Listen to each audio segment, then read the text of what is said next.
धक्कादायक प्रकार. धाराशिव जिल्ह्यातून एक धक्कादायक बातमी. नळदुर्ग येथील पत्रकार आयुब शेख यांच्यावर धारदार शस्त्राने जीवघेणा हल्ला. आरोपी हल्ला करताना आयुब शेख हे बचाव करताना व्हिडिओमध्ये दिसत आहे. आरोपी हातात धारदार शस्त्र घेऊन बेदम वार करतानाचे फोटो व्हिडिओ व्हायरल होत आहे. पत्रकार आयुब शेख थोडक्यात बचावले. या प्रकरणात पोलिसांची मोठी कारवाई केली असून मुख्य आरोपीला अखेर अटक करण्यात आली आहे. या गंभीर गुन्ह्यात BNS कलम 109, 115, 2, 352 आणि 351, 2 अंतर्गत गुन्हा दाखल. ही घटना नळदुर्ग ता.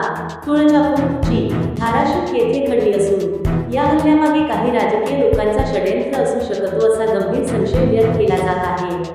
पोलिसांनी पुढील चौकशी सुरू केली आहे. दरम्यान पत्रकार संघटनांकडून या हल्ल्याचा तीव्र निषेध. स्थानिक पातळीवर संतापाची लाट. पत्रकारावर हल्ला म्हणजे लोकशाहीवर हल्ला.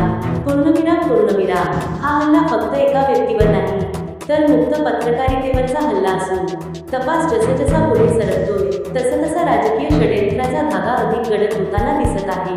या झालेल्या हल्ल्याचा पोलीस कसा तपास करतात व मुख्य सूत्रधार कोण याचा तपास लागेल का?